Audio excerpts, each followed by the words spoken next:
So just before we get into those qualitative and quantitative case studies on taking a product idea, running it through the product pyramid and coming out the other side as a viable idea, I think it's really important to contextualize the product lifecycle and what's to be expected after you pursue a product for manufacturing and all through that product's life, what you can kind of expect to happen in the coming years. So really the purpose of this video is to dive into those product stages and lifecycle on Amazon for a product. So as a refresher from a couple slides that we summarized in the foundation section in module 1, this is just kind of a quick high-level understanding of what happens with Amazon brand growth. So first of all, product research takes about 1 to 6 months per product. As you get a little bit more dialed on this, it's probably in that 3 to 4-ish month time frame. But really, it's a significant amount of time that you've always got to be developing this product pipeline, germinating ideas, validating them both qualitatively and quantitatively, and coming up with offers that are manufacturable. The success rate is generally 60 to 80%. I think we'll be closer to that 70, 80% using the strategies and methodologies covered in this course. Then it takes about 3 to 5 months to stabilize that product after you've launched it. And then it's usually a couple product orders before you kind of generate that cash flow needed. So kind of knowing these ideas that make it through this is what we have coming.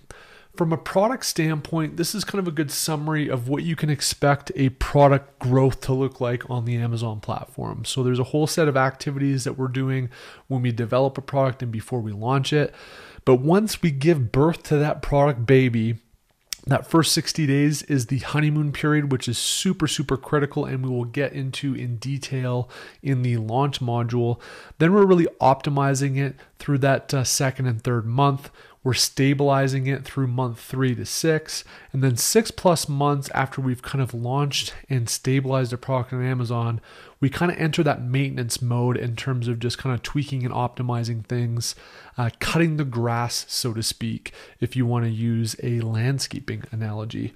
So in terms of the key lifecycle events that we can expect of those that come through this product pipeline process is that we're probably going to be adjusting both the photo and the listings on a particular product that first 6 to 12 months. It's not always going to be perfect when we kind of put it out the door. We're going to do a lot of A/B testing. We're going to be tweaking things after we've actually launched a product. It's highly likely that we're going to expand variations the first 6 to 12 months. So as we go through some of this qualitative analysis on thinking about differentiation, we should probably be thinking with the end in mind in terms of, hey, is there some variations, be it size, colors, designs, features, that we can also pretty easily ride the coattails of that initial product idea and kind of expand that way. It's a relatively inexpensive product development process to continue to expand your catalog on Amazon. And that usually happens from a variation standpoint the first 6 to 12 months. About months 16 to 48 kind of depends on the cycle of the product. You're probably going to need to iterate on it. And this could be adding features. This could be changing packaging, changing some sizing.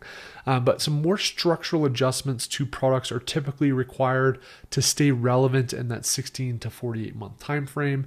And then typically you can use a particular product idea as a launch pad for additional product expansions that are not variations.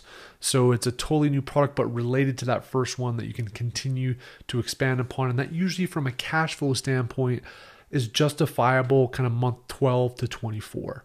So as we think through this product pipeline and we start to get our pencils sharpened in this next stage, just wanted to be mindful of what those life cycle events are for a typical Amazon product.